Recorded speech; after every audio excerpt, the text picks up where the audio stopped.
Уште еден многу топол ден во Полошко. Да погледнеме што се случуваше во регионот.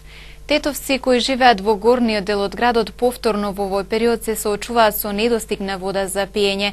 Од општина Тетово вела дека наскоро проблемот ќе се надмине, откако деновиве ќе се пушти во употреба новиот водоснабдителен систем. Граѓаните од горниот дел на Тетово деновиве на плюс 40 степени живеат без вода за пиење. Карактеристично за овој период од годината чешмите секнаа. Тетовци се сноѓаат како знаат и умеат. Полнат чишиња и буриња од градските чешми. Но оваа количина на вода не е доволна да ги задоволи нивните потреби на овие тропски горештини. Секоја година се соочуваат со овој проблем. Не веруваат дека истиот ќе биде решен. Цистерна. Без цистерна нема вода овде. А тој што нема цистерна? Па ќе се мулчи со кантичиња, со шишенциња, со тие работе, ќе се мулчи. Вода од чешмата нема? Па до перасија нема. Да. Нема вода. Градоначалничката на Тетово Теута Арифи денеска уверуваше дека проблемот со недостигот од вода за пиење наскоро ќе се надмине. Таа денеска изврши увид низ изградбата на филтер станицата која треба да се пушти во потреба како што рече за неколку денови, а со тоа да се стави во функција новиот водовод, со кој конечно ќе се реши проблемот со водоснабдувањето. Фактот дека сите можеме тука да сведочиме дека работите се завршени и како градежни и како работи на монтирање на целата технологија. Како што можевте и вие да видите, целата технологија е монтирана. Ние завршивме со процесот на градењето на приклучувањето за електрична енергија ова за да може да функционира и со крајот на неделата, според тоа што ни не информира од компанијата, се очекува да во присуство на експертите да се направи и тестирањето и после тоа брзо ова да се стави во функција. Дополнително, градот и нашиот водовод ќе добијат 200 литри на секунд нова вода. Моментално излашноста на изворите од градскиот водовод изнесуваат 300 литри вода во секунда, што е доволно да ги задоволи потребите на тетовци од вода за пиење, но нерационалното користење на водата според општинските власти е причина поради која горниот дел на градот се соочува со целодневни рестрикции. Отаму апелираат водата во овој период од годината да се користи рационално, воспротивно несовесните граѓани соодветно ќе се казнат. Се уште е активен пожарот на село Туденце, истиот се шири во правец на караулата Еребино и село Сиричино. Територијалната противпожарна единица Тетово со апел до граѓаните за поголема внимателност. Пожарот во делот на село Туденце е активен и истиот се шири во правец на караулата Еребино и село Сиричино. Со него е зафатена ниска шума и сува трева. Се уште е активен и големиот пожар на село Гургурница. Ова се најновите информации од терен на територијалната противпожарна единица Тетово. Според командирот Ука Алити станува збор за сосема непристапни предели како за нивната механизација, така и за пожарникарите. Ние како територијална противпожарна единица Тетово, будно и нон-стоп ја следиме ситуацијава, можем да кажем дека и низ други локалитети во Тетовско и Тетово и Тетовско е мирна. Од наша страна ние даваме, го даваме максимумот како професионалци од територијалната противпожарна единица, но баш на овие двата пожари над село Туденце и во над село Гургуница, ние сме тамо и физички на лице место сме тамо, но просторот, и местото за нас, за ние да реагираме и да интервенираме е многу тешка и теренот е непристапен. И со возила, па чак и со људство. Многу високо е и стрмно место и не можеме никако да стигнеме до местото кај што можеме да интервенираме. Останува апелот за поголема внимателност на граѓаните, зашто токму човечкиот фактор е главниот причинител на пожари. По прв план, прајќи ги нашите анализи и на терен што сме присутни, секаде гледаме дека човечкиот фактор е број 1 за појавените пожари. Имаме една приметба кај школа Кирил и Методи, значи основното школа Кирил и Методи, кај што само вчера, за вчерашниот ден, значи во вчерашниот ден 3 пати од наша страна е интервенирано на истото место, каде што постоеше опасност да се фати големата трафостаница и цела населба тука и школото, значи да се доведе во опасност. И би користел прилика, ете преку вашата медиумска куќа, да апелирам до граѓаните да бидат многу свесни, да бидат многу предпазливи. Значи, од една исфрлена отпушок од цигара, значи, може да доаѓа до некоја си катастрофа или на пожар, да се појави некој пожар со многу поголеми размери и со многу поголеми штети.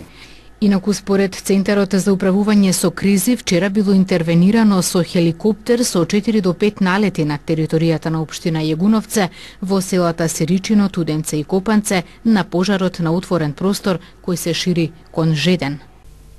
Зачестените шумски пожари во Гостиварско ги собраа надлежните институции на координативен состанок.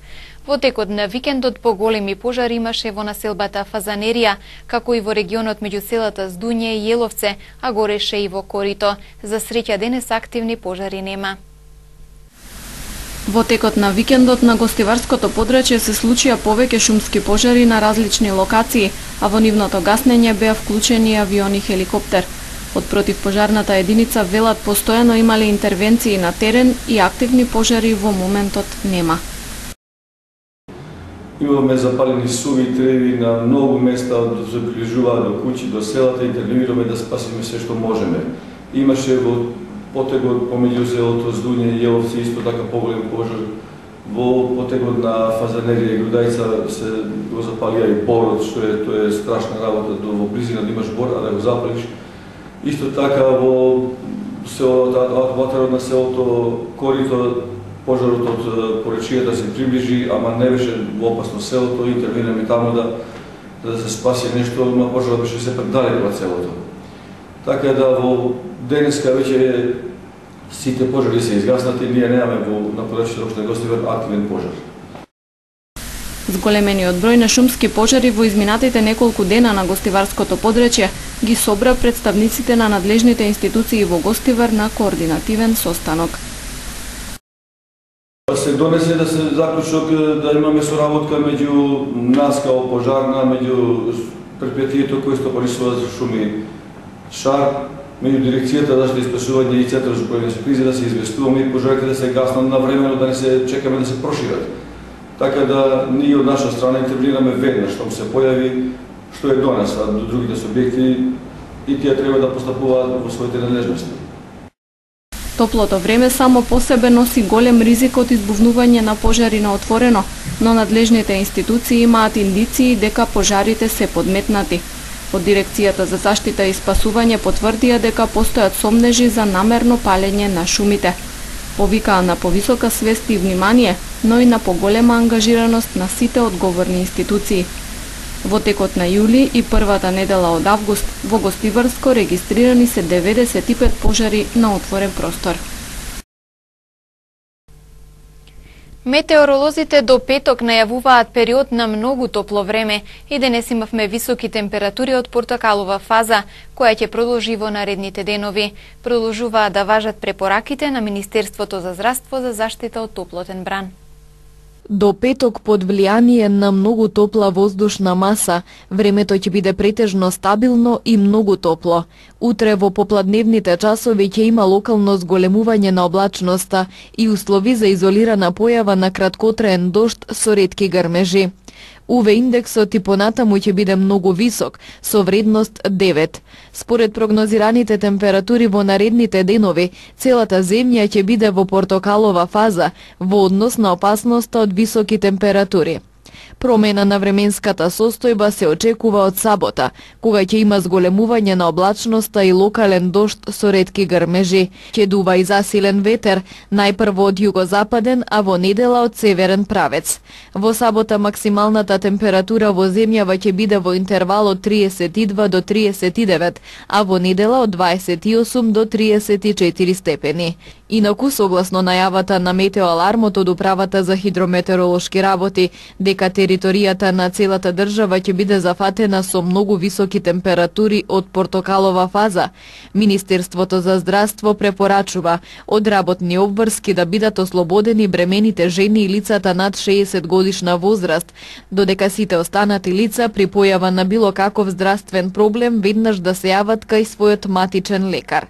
На работодавците им се препорачува да го реорганизираат работното време во насока на избегнување активности на отворено во периодот од 11 до 17 часот, како и обезбедување одмор по оценка и доволно течности на секои 2 часа.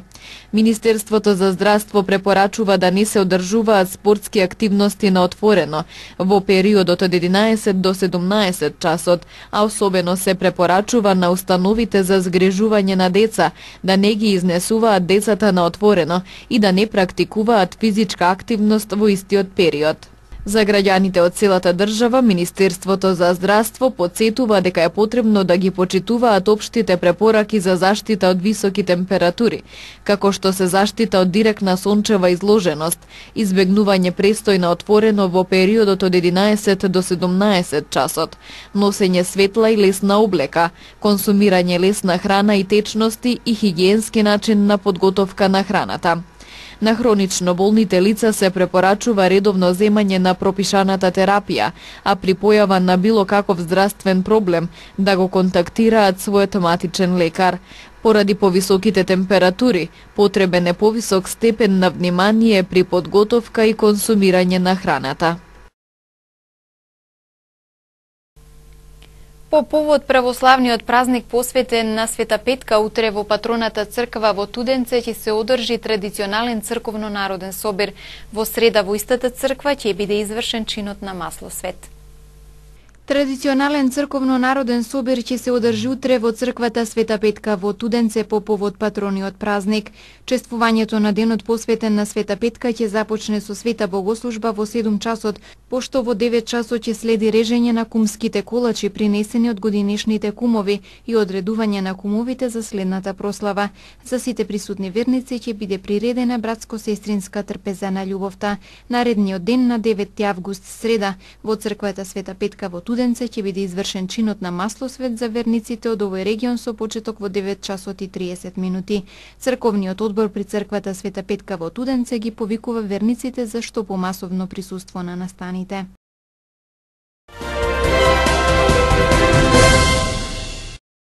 Бензините и дизелот од ноќеска на полноќ поскапуваат за 1 денар по литар, одлучи денеска регулаторната комисија за енергетика.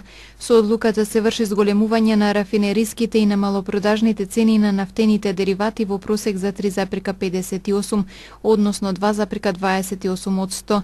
Новата малопродажна цена на Евросупер БС-95 ќе изнесува 62 денари за литар, Евросупер БС-98 ќе се продава за 63,5, а Евродизел за 48 денари за литар. Со одлуката на регулаторната комисија за енергетика за 1,5 денари за литар се зголемува малопродажната цена на екстралесното масло за домаќинство и ќе изнесува 37 денари, додека мазутот поскапува за 0,5 денари за килограм и ќе чини 24,19 денари. Како причина за зголемување на малопродажните цени на нафтените деривати од регулаторната комисија за енергетика ги посочуваат повисоката просечна цена на суровата нафта на светскиот пазар. Министерството за труд и социјална политика информира дека од 4 до 6 август државните инспектори за труд од областа на безбедност и здравје при работа на територијата на Република Македонија извршиле вкупно 207 инспекцијски надзори кај работодавачи за почитување на препораките за топлотен бран. При тоа се донесени 36 забрани за работодавачи кои не ги почитувале препораките да не се работи на отворено од 11 до 17 часот. Инспекцијски надзори кај работодавачите биле вршени во дејности градежништво, земјоделие, отпади, комунални услуги, конфекцијски погони.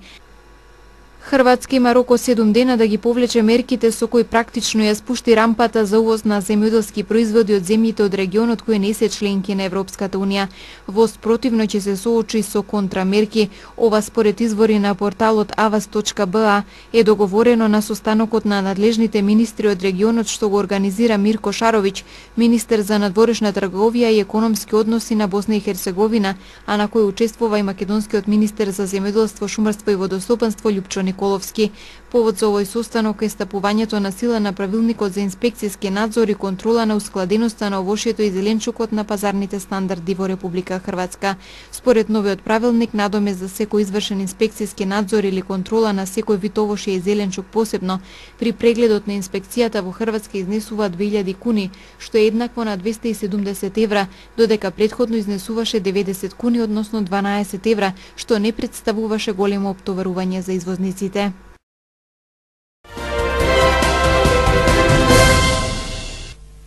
Во продолжение спортска информација, напредок од 3 позиции на БТА листата за најдобрата македонска тенисерка Лина Ѓорчевска.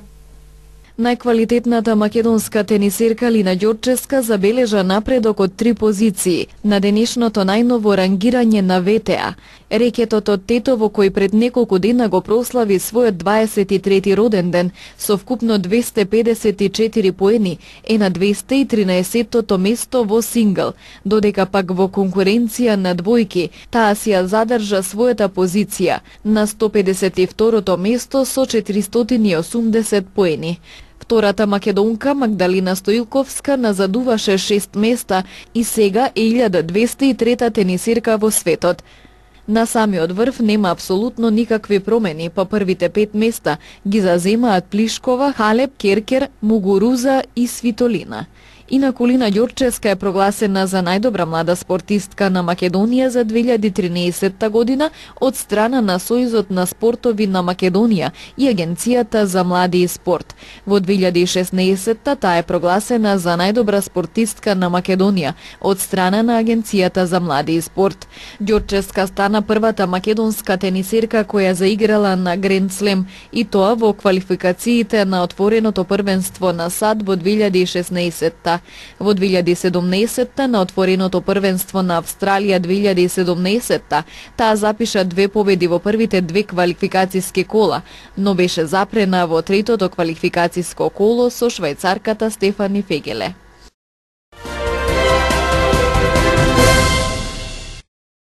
Најмалку 11 лица загинале, 18 биле ранети при напад во црква во југоисточниот дел на Нигерија. Полицијата соопшти дека напаѓачите најверојатно сакале да убијат локален жител, кој во тој момент воопшто не се наоѓал во црквата. Според шефот на локалната полиција, нападот е најверојатно поврзан со шверц на наркотици. Командантот на војската на Венецуела Хесус Суарес Чоурио изјави дека бунтовниците кои вчера нападнале една војна база во земјата биле поразени од војниците лојални на владата на председателот Николас Мадуро. Луѓе облечени во воени униформи со автоматски пушки претходно објавија снимка во која прогласуваат бунт против председателот Мадуро и ги повикуваат другите војници да им се придружат. Политичката криза во Венецуела почна со почетокот на април годинава и се интензивираше по изборите и формирањето уставотворно собрание кој ќе има неограничена моќ и кој го поддржува председателот Мадуро. Во досегашните протести загинаа најмалку 120 луѓе. Спасувачките служби на Виетнам во последниве 3 дена пронајде уште 16 човечки тела, со што билансот на загинати во поплавите на северот на оваа азиска земја порасна на 23 лица. Во поплавите кои неделава погодија 4 провинции во Виетнам, се уште како исчезнати се водат 16 лица, додека 20 се повредени. Уништени се над 230 куќи, оштетени се бројни патишта и системи за наводнување, а голема штета претрпеа и земјоделските култури. Во потрага по исчезнатите вклучена и виетнамската армија. Во Италија најмалку 4 лица загинаа во силно невреме што го погоди северниот дел на земјата. Во планинските предели на земјата биле извршени повеќе спасувачки операции. Маж загинал од удар на гром во Мармолада, највисокиот планински врв на Доломитите, а во покрајината Фурналија една државјанка на Белгија загинала откако врз нејзиниот шатор паднало дрво. Во Австрија невремето ја зело и првата жртва, загинало 13 годишно момче кое било доброволец во локалната противпожарна служба. Тоа помагало во евакуација на камп во кој биле околу 30 деца. Повеќе од 200 луѓе се уште не можат да се вратат во своите домови. Поројни дождови се забележани и во другите делови на Босна и Херцеговина. Силно невреме погоди неколку области во Романија, предизвикувајќи блокирани патишта, паднати дрвја, оштетени автомобили, а има извештаи за повредени. Слична е и сликата во источна Русија, каде што биле поплавени 6 села. Дел од луѓето биле евакуирани.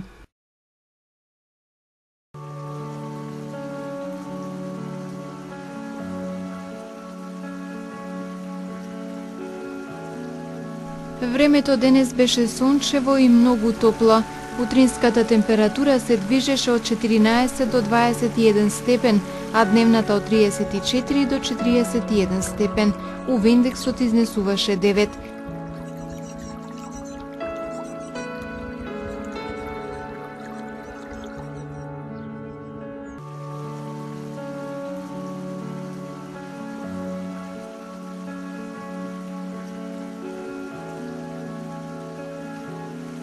Според метеоролозите, времето утре ќе биде сончево и многу топло. Утринската температура ќе се движи од 14 до 22 степени, а дневната од 34 до 40 степени. УВ индексот ќе изнесува 9.